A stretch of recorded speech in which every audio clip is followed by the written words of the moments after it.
So we want to thank everybody for tuning in to Gmak Talks with me, G, and football trivia. So let's get right into NFL Week 5. And oh my goodness, was there some gorgeous plays, some highlights, some lowlights, a combination of both, right?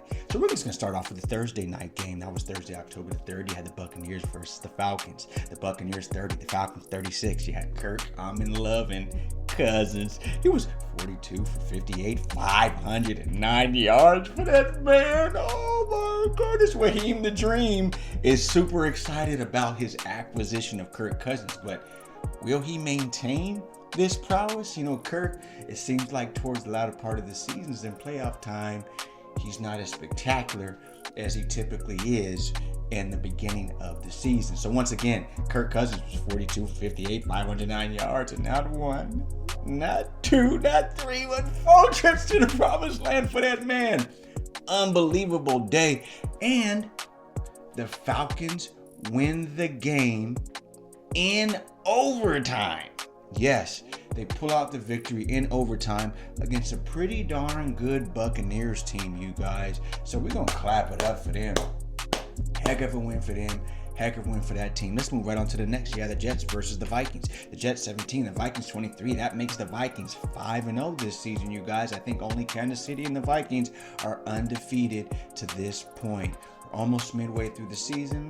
Well, not quite, because there's 18 games this year. But let's get right into the statistics. We had Aaron, 4-time MVP Rodgers. He was 29-54, 244 yards, and 2 touchdowns. No INTs on the day for him. Then you had Chandler. He's the running back from Minnesota. He was 14 for 30 yards. That's the leading rusher of the game. So really a pass-friendly, pass-happy spread type of game. Not a whole lot of running. Then you had Wilson. He's a wide receiver for the New York Jets. He was 13 for 101 and 1 touchdown. So a heck of a day for him, a heck of a game for him. And we're going to move right on to the next game, which was the Panthers versus the Chicago Bears. The Bears had 36, the Panthers only 10. You had Caleb, yeah, I'm the new man in town, Williams. He was 20 for 29, 304 yards, and 2 trips to the promised land. Heck of a day for him. For his rookie season, he's doing exactly what we thought he would do coming out of USC. Then you had Hubbard. He's a running back for Carolina. He had 13 carries for 97 yards. Heck of a day for him and 1 touchdown. Then you had D. Moore, wide receiver for Chicago. He had 5 receptions. 5 receptions for 105 yards and 2 trips to the promised land. So the Bears are 3-2 and 3-0 at the Casa. I'm going to say that again. 3-2 and 3-0 at the home front. So it looks like, you know, them doing away with Fields and, you know, adding Caleb to the mix is paying dividends for them. So hopefully they can maintain that prowess throughout the remainder of the season. And then this game here was an absolute nail biter. Yes, we had the Ravens versus the Bengals. The Ravens 41, the Bengals 38. Yes, Lamar, no agent needed. Jackson, Lamar, no agent needed. Jackson, man, oh man, he threw a ball under duress, stiff arm, across his body into the end zone to propel them into overtime, which eventually would have them win the game with a very short field goal. But let's get right into the stats. Joe, I'm back, Burrow. He was 30 for 39, 392 yards, and not 1, not 2, not 3, not 4, but 5. He had 5 trips to the promised land. Okay, hallelujah. That boy was balling, baby. And then you had my man, Henry. Derrick Henry. He had 15 carries for 92 yards and 1 TD. And he had a very crucial run in overtime that helped propel his team to the victory. So we're going to clap it up for them as well. The Ravens are now 3-2, 2-1 away. The Bengals dropped to 1-4, 0-3 at home. OMG. And we're going to get right on to the next game, which was the Dolphins versus the Patriots. The Dolphins 15, the Patriots 10. The Dolphins now advance to 2-3, 1-1 away. The Patriots fall to 1-4, 0-2 at the Casa. We had Huntley, Yeah, he's the falling quarterback for Miami since they've had so many injuries. He was 18 for 31, 194 yards, and no TDs, but he did have one INT, so just mediocre. Then you had Stevenson, running back for New England. He had 12 carries, 89 yards, one touchdown. Not too bad, not too shabby, not too bad, right? Then you had Tyreek the Freak. He was trolling his teammates now, wasn't he? He had 6 receptions for 69 yards. You know, he could obviously go wild, but they're working on a third string quarterback, you guys. And no disrespect to Huntley, but you know the dynamics of that team have drastically changed once Tua went down. So we're gonna move right on to the next game, which is the Browns versus the Commanders. The Commanders 34, the Browns 13. On to the statistics. Man, Daniels, the standout. We'll just call him the rookie of the year at this point. He was 14 for 25, 238 yards, no mistakes, and one touchdown. Man had a hell of a game again. So you had Daniels, who was also the leading rusher of the game. He had 11 carries for 82 yards. Man, oh man, no touchdowns on the ground, but still, one throw and touchdown, over 300 surplus yards for the day. I mean, come on now, man. The kid is phenomenal. And then you had McLaurin. He's a wide receiver for Washington. He had 4 receptions for 102 yards. So Washington, the Commanders, are 4-1, 2-0 at the concert. So be very afraid of them boys. They're young, they're hungry. Quinn is on a mission. So we'll see what happens towards the latter parts. On to the next game. You have the Indianapolis Colts versus the Jacksonville Jaguars. Jacksonville finally gets a W. Trevor Lawrence, he had a heck of a day. He was 28 for 34, 371 yards, and 2 trips to the promised land. And he had Bigsby, running back for Jacksonville as well. 13 carries for $101 and 2 touchdowns. So their offense was in full swing and full motion. Maybe they're finally finding that cohesiveness that they've been seeking all season long. Then you had Pierce. He's a wide receiver for the Colts. He had 3 receptions for 134 yards and 1 touchdown. Now you heard it right. Only 3 receptions for $134. Yeah, 134. Yeah, for all my peoples out there. And we're going to get right on to the next. You had the Buffalo Bills versus the Texans. Another nail biter. The Bills 20, the Texans 23. The Bills fall to 3-2 after that stellar start. The Texans increase and advance to 4-1, 3-0 at home. You're like, you come to Houston, you're not beating us at home. You're not beating us in our backyard, is what it looks like. So let's get right on to the stats. You had CJ Stroud. Yeah, Mr. Lightskin. That's him. He was 28 for 38, 331 yards, and a touchdown. Hallelujah. Oh, my goodness. Then you had Cook. That's the running back for Buffalo. He had 20 carries for 82 yards, 1 TD. Heck of a day for him. And then you had Diggs. Yeah. Stephon, the bomb. Yeah. He was playing against his old team that he said, get me the hell from up out of here. He had 6 receptions for 82 yards on the day. So, yeah, man, the Texans, oh, my goodness. They were on that high from last season. A lot of times once film is out, you know, you take that second year dive. It's not what's happening here. They're still playing some good football. So let's get on to the next game. You had the Raiders versus the Broncos, which is a huge rivalry. Anybody knows these two teams knows that. The Raiders 18, the Broncos 34. The Broncos are now 3-2, 1-1 at home. Absolutely. The Raiders fall to 2-3, 1-2 away. You had Bo.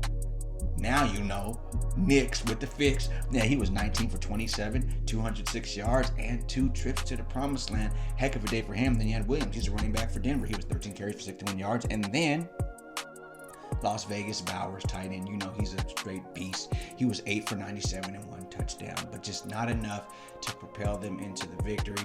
We've already discussed about the disturbia with Adams. They're trying to get him from up out of there. Come on, let's be honest now. The guy is phenomenal, but he is in the latter parts of his career. So we'll see exactly where he lands and if he has impact. All right.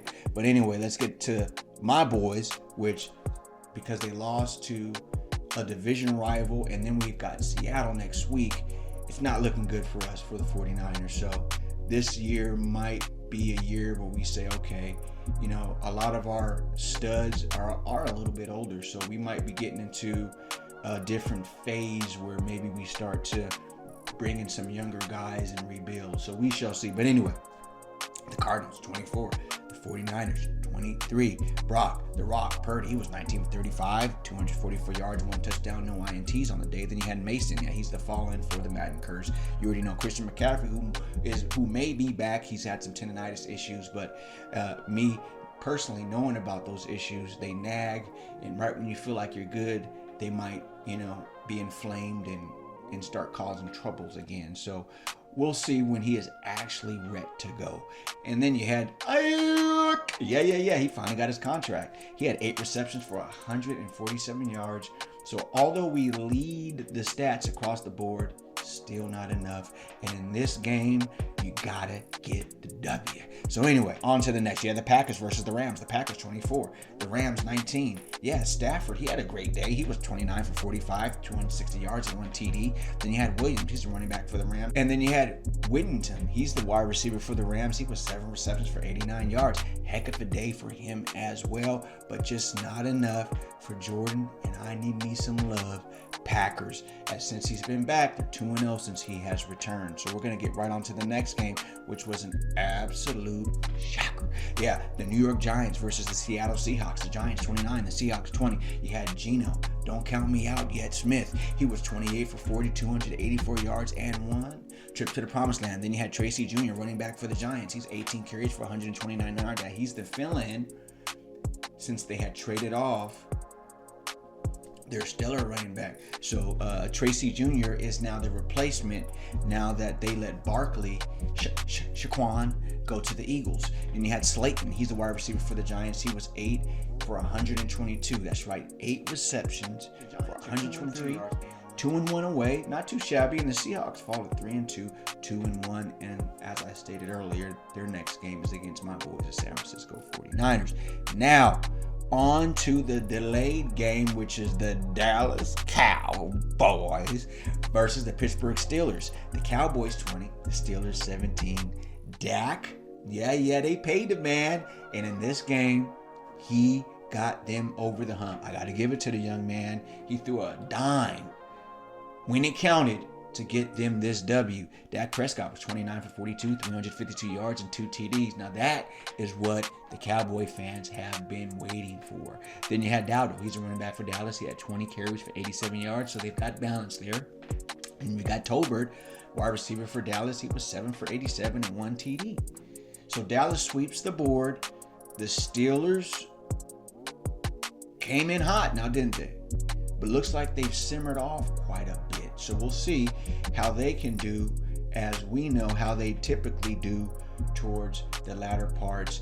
And, usually the Steelers are a pretty good team towards the latter parts of the season. So we'll see how that goes. But heck of a game, heck of a win for the Cowboys. And they're 3-0 away. Yeah, so they've got that beautiful stadium. And they've lost 2 games there, but they've won 3 games outside of it. So, hey, maybe they just travel better than they play at home. Maybe, since they're too comfortable at home, they don't have the right mindset. Who knows? But they are still 3-0 away. And on to the next game, which was last night's game. Monday night's game, okay? And Patrick the Hat Trick Mahomes is something else. You hear me? They're 5-0. We'll just give you the record before we even get into the score. But let's just get into that now. You had the Saints 13. You had the Chiefs 26. They're 5-0, man. The Chiefs are everyone was saying there's no way they can three-peat. Man, who's gonna beat these boys? Patrick the Hat Trick, he was 28 for 39, 331 yards. He did throw 1 INT though, but man, that doesn't tell the story. Then you had Kareem the Dream Hunt. They gave him the ball 27 times, man. He had 102 yards and 1 TD. I mean, come on, man. And this guy just came in off the couch. They might have gave him a 1-year deal, which wasn't even a 1-year deal, right? Because he came in after the season had already started. So kudos to him, man, for being in the right shape and being very effective as they brought him in. That's awesome. And then you had, Smith-Schuster. He was 7 for 130 yards. So Kansas City once again sweeps the board. They're 5-0 and extremely dangerous. But anyway, That's going to wrap up the week 5 scores for the NFL. We're going to go to a quick commercial break, and when we get back, we're going to have our infamous football trivia. We'll be right back.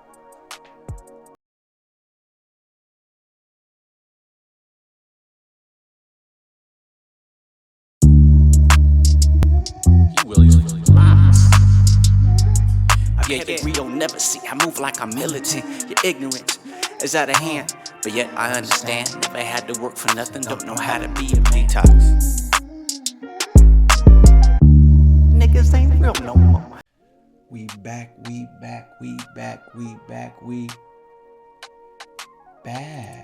So. This is the easy one. We're gonna give you guys something easy. Let's come on now. We got to get some participation here, man. This is an easy $20 here. All right. So in 2020, the pandemic, COVID year, which teams played in a new stadium?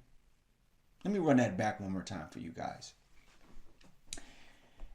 In 2020, which teams played in a new football stadium?